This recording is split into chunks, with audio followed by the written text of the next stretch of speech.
It was just another ordinary Tuesday evening in our household, the kind where you're winding down from the day's work, thinking about what to cook for dinner, and maybe catch up on some TV shows you've missed. Mike, my husband of 20 years, was lounging on the sofa, flicking through channels, while I was in the kitchen pondering whether spaghetti or chicken salad would be the lesser of two evils for our waistlines. I was thinking about what our 19-year-old son Alex eats in college. That's when the phone rang, cutting through the mundane silence of our home. Mike glanced at the caller ID and sighed, "It's my folks." There was a hint of reluctance in his voice that didn't go unnoticed. "Go on, pick it up." "It's been ages since we last heard from them," I called out from the kitchen, trying to sound more enthusiastic than I felt. Mike's parents, Linda and George, weren't exactly the easiest people to get along with. Their rare calls usually meant they wanted something. Mike pressed the speaker button, and we both braced ourselves. "Hey, Mom, Dad, what's up?" The voice that came through was Linda's, choked with tears. "Oh, Mike, it's all gone. Everything's gone." George's gruffer, more panicked tone interjected. "The company, son. It tanked. We've lost the house, the cars, everything." I stopped what I was doing, the gravity of their situation sinking in. Mike and I exchanged worried glances. Despite our strained relationship, hearing them so vulnerable struck a chord. "So, what's the plan now? Where are you guys staying?" Mike asked, his voice tight with concern. "That's just it, son. We have nowhere to go. We were hoping, maybe, we could come stay with you and Kareen for a while." Linda's voice was hopeful yet hesitant. Mike ran a hand through his hair, a clear sign he was stressed. "Well, you know the house is actually Kareen's, left to her by her grandma. I gotta talk to her about it." I knew what was coming next. As much as Linda and George could be a handful, they were still his parents. Turning them away wasn't an option, not really. I walked into the living room, taking the phone from Mike. "Linda, George, listen, we can figure something out. But it's only temporary, okay? Just until you get back on your feet." "Oh, thank you, dear.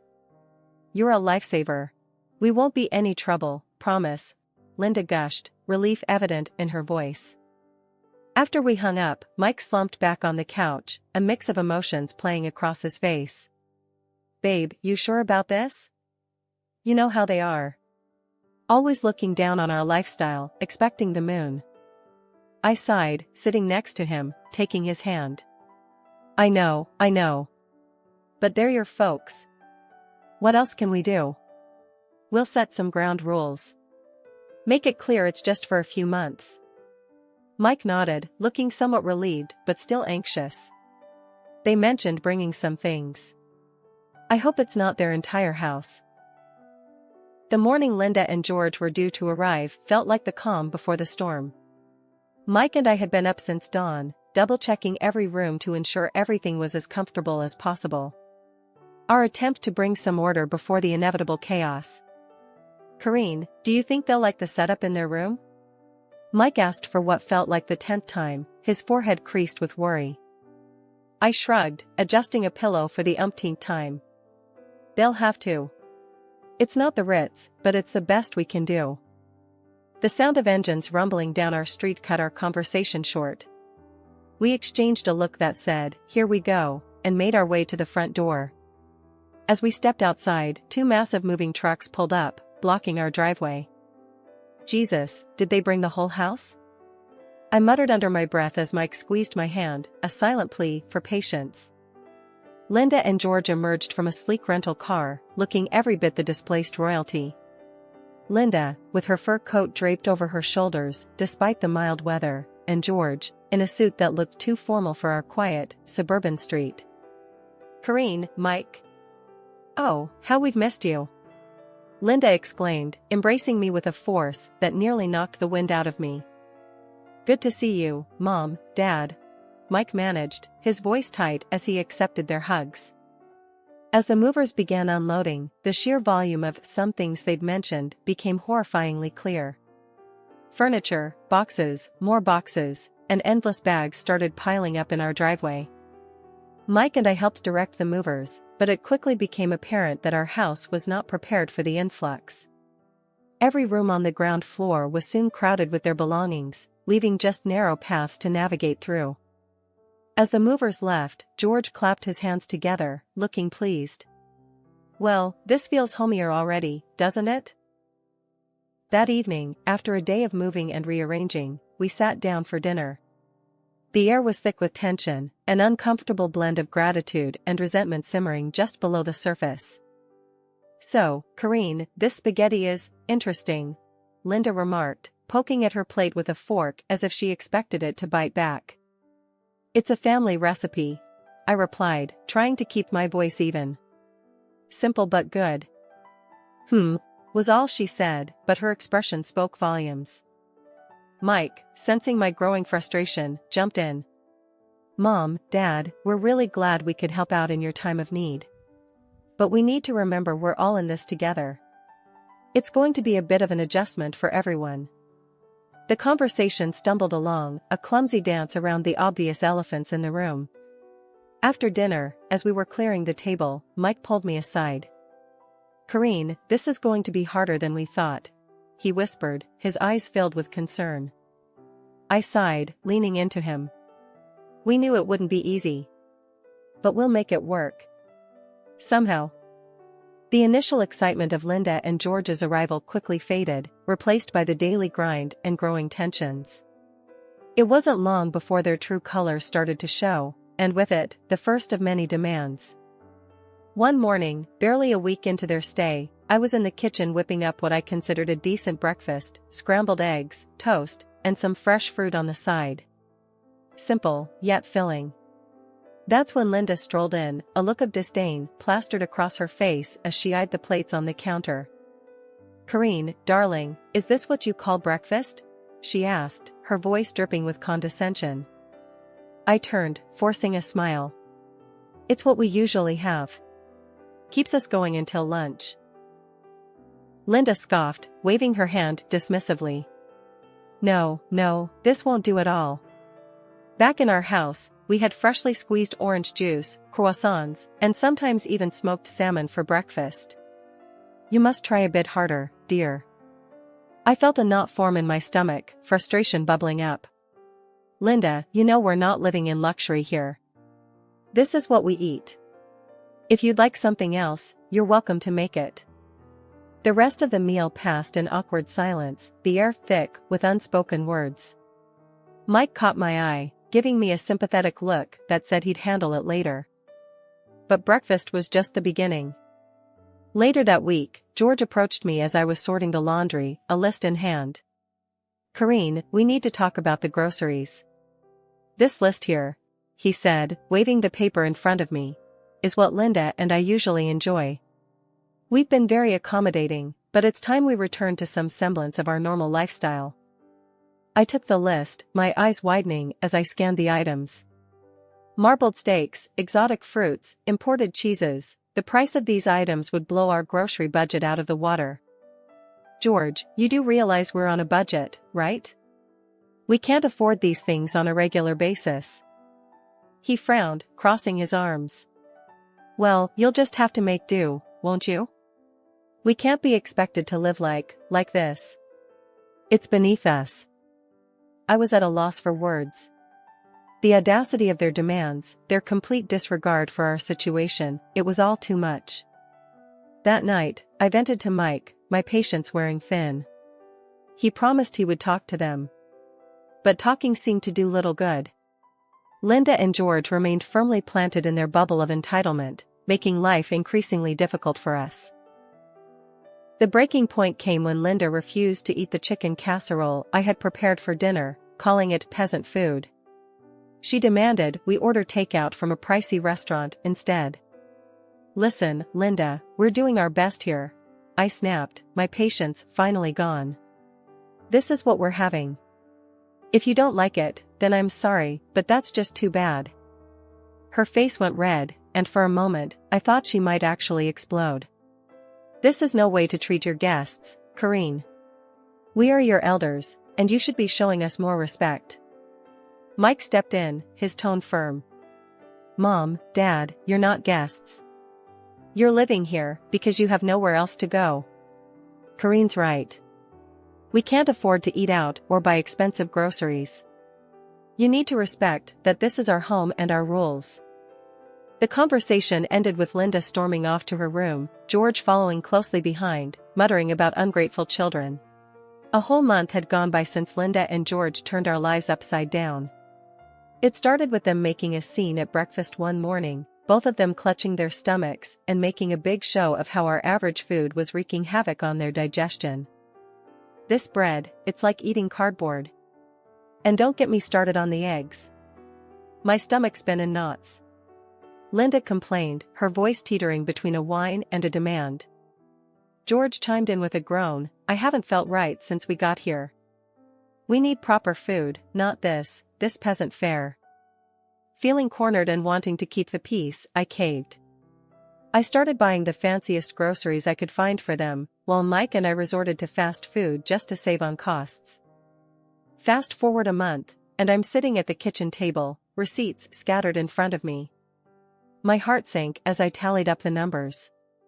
We were spending double on groceries compared to before Linda and George's arrival. And that wasn't even touching on the water bill, which had skyrocketed thanks to Linda's newfound love for long, luxurious baths. Enough was enough. That evening, as I served dinner, the contrast couldn't have been starker. Linda and George were tucking into their gourmet dishes, while Mike and I nibbled on cheap takeout. My frustration boiled over. Listen up, I started, my voice steady but firm. This can't go on.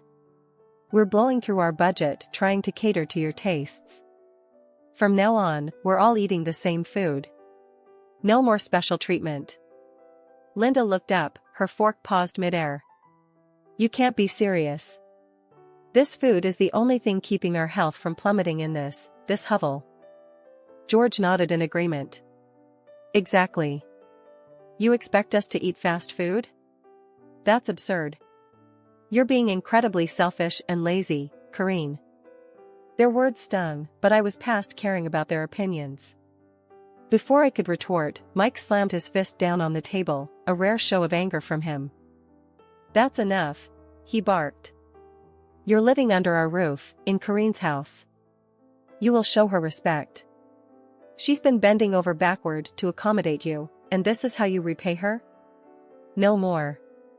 Either you start eating what we provide, or you can find somewhere else to live. The room went silent, the tension thick enough to cut with a knife. Linda and George exchanged a look, then silently returned to their meal. The day after the big blow-up, things escalated in a way I couldn't have imagined.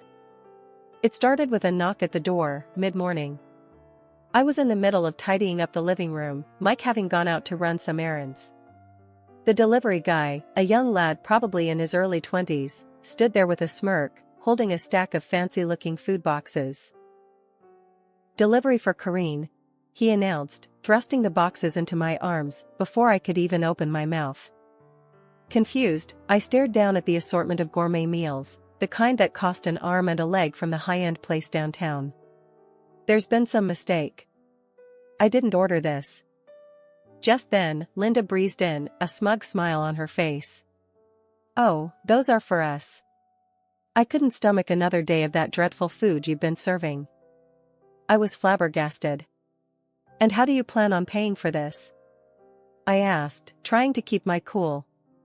Linda waved a dismissive hand. Oh, don't worry, dear. It's on you. Consider it a thank you for our stay. Fury bubbled up inside me, but before I could confront her further, the phone rang. It was Mike, checking in. I quickly explained the situation, my voice shaking with anger.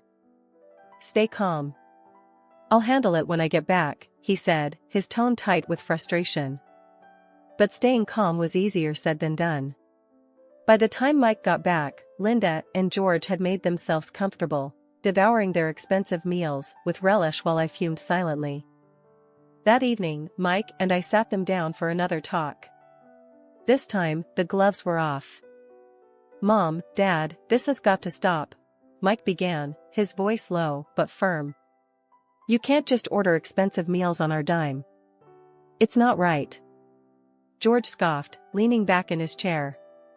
Oh, please.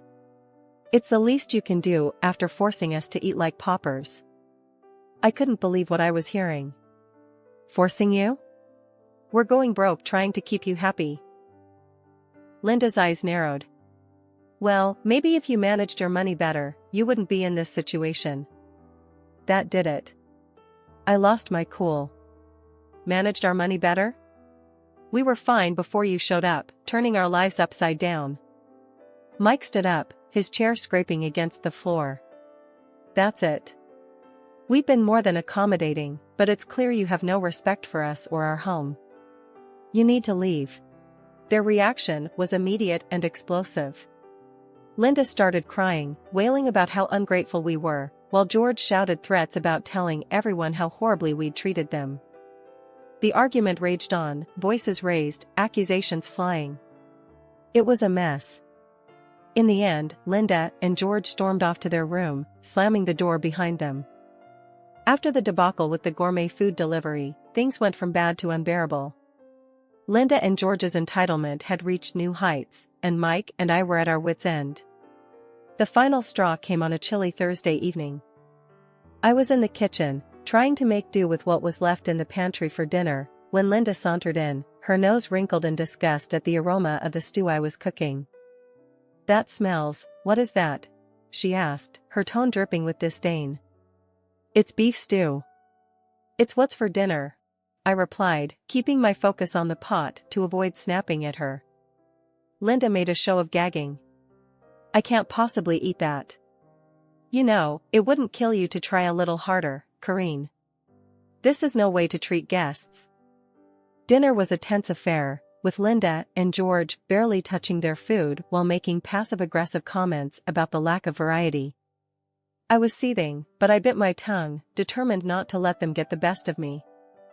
After dinner, Mike and I were cleaning up when Linda approached us, a smug look on her face. I've been thinking, she began, with the holidays coming up, it would be nice to have a new coat. Something warm and stylish. I stopped in my tracks, staring at her in disbelief. A new coat? With what money, Linda? Oh, I thought you could use the money you've set aside for, what was it? Oh, yes, your son's college fund. That was it. The last straw. Without hesitation, I picked up the phone and called the one person I knew could turn the tide, my grandmother. Gran, despite her age and residing in a nursing home, had always been the matriarch of our family, her word law. After I spilled out the whole sorry saga, she huffed in disbelief. This nonsense has gone on long enough, Gran declared, her voice crackling with resolve over the phone. I'm coming to stay for a bit. We'll sort this mess out together. True to her word, a couple of days later, Gran arrived, wheelchair and all, ready to reclaim her territory. As she rolled into the living room, commandeering the space with her presence, Linda and George looked on in shock. I'll be staying on the ground floor, Gran announced, scanning the room filled with Linda and George's belongings. So, all this, she waved a dismissive hand around, needs to go upstairs. Linda's face turned a shade of red I didn't know was possible. You can't just come in and demand. Gran cut her off with a look that could freeze lava. This house? It's still mine. Corinne and Mike are here because I allow it. And that means I can kick you out whenever I please. The threat hung in the air, heavy and undeniable. Within hours, Linda and George were scrambling to call movers, their complaints and protests drowned out by Gran's unwavering stance. As their furniture and countless boxes were hauled up the stairs, Gran turned to me, a twinkle in her eye. Now, let's see if they still feel entitled to steak dinners and new coats. Gran's strategic maneuvering had just begun to unfold in our household. The air was charged with anticipation as we gathered in the living room, the scent of freshly brewed tea mingling with the tension. Now, Gran began, her voice steady, we need to address the matter of rent. Linda scoffed, crossing her arms. Rent? Why should we pay rent when Corinne and Mike don't? Gran smiled, a glint in her eye. Corinne and Mike live here under my grace. They contribute to the household in many ways. But you too," she paused, her gaze sharpening, "have been living off their generosity without giving much in return. I think a rent of $4,000 a month would be appropriate." George's face went ashen. $4,000? That's outrageous. We're retired, we don't have that kind of money. Gran leaned forward, her expression unyielding. Considering the lavish meals and the luxurious lifestyle you seem accustomed to, I'd say you can afford it. Linda, her voice trembling with indignation, turned to me. "Corinne, surely you don't agree with this extortion?"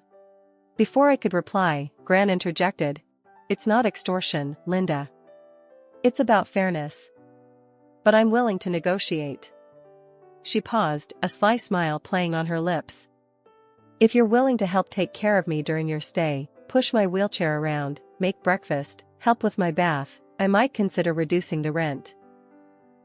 The suggestion hung in the air, heavy and unappealing to Linda and George, who exchanged a look of utter disbelief. George, ever the pragmatist, asked, "And how much would this assistance reduce the rent?" Gran tapped her chin, pretending to ponder. "Let's say, down to $2,000, provided the help is substantial and consistent." Linda's mouth dropped open, but before she could protest, George cut in. "And if we refuse?" Gran's response was swift and final. "Then you're welcome to find somewhere else to live. This house," she gestured around, "will no longer be your refuge." The ultimatum was clear. Linda and George, faced with the prospect of actually working or paying a hefty rent, seemed to shrink in their seats. The following days were a flurry of hushed conversations and frantic phone calls as they scrambled to find an alternative. Eventually, they announced they had found a small apartment and would be moving out immediately. The process was swift, their belongings packed and removed with a speed that suggested eagerness to leave the situation behind. As their car disappeared down the driveway, Gran turned to Mike and me, her expression softening. "I know it was tough, but it was necessary. You two need your space, and they need to stand on their own." Mike wrapped an arm around Gran, gratitude in his eyes. "Gran, you've done more for us than we could ever repay." "Thank you." In the weeks that followed, Gran became more than just a guest, she was a guardian of our home's harmony, a role she played with a blend of sternness and love that only she could manage. In the calm that followed Linda and George moving out, our house felt like it was finally breathing again. Gran, Mike, and I gathered in the living room one night, the gentle hum of the evening wrapping around us, making the space feel sacred after the storm we'd weathered. Breaking the quiet, Gran's tone turned playful. "Well, as much as I've enjoyed the drama, I think it's time for me to head back. The nursing home misses its most troublesome resident." Mike and I shared a look, already dreading her departure. "Gran, this house is always open for you. It's not really home without you," I managed, my voice heavy with emotion. Gran gave my hand a squeeze. "And you're always in my heart. But don't worry, I'll be back to stir things up now and then." We laughed together, a sound that felt like healing. As we said our goodbyes to Gran the next day, watching her taxi disappear, Mike and I knew we were ready for whatever came next. Together. Our home, once a battlefield, was now a symbol of our resilience, a place where love and boundaries found their balance. And as we stepped back into the quiet of our living room, ready to face the future, I felt deeply thankful for the journey that had brought us here, for the family we were, and for the lessons we'd carry forward. A few weeks later, we heard from a mutual acquaintance that Linda and George were living in a small apartment, having sold most of their belongings to cover their debts. The news came as a bittersweet confirmation of the new chapter they, too, were embarking on, a life defined by the consequences of their choices, leaning on each other, perhaps for the first time in a long while. Reflecting on this, Mike and I realized the true depth of the changes we'd all undergone.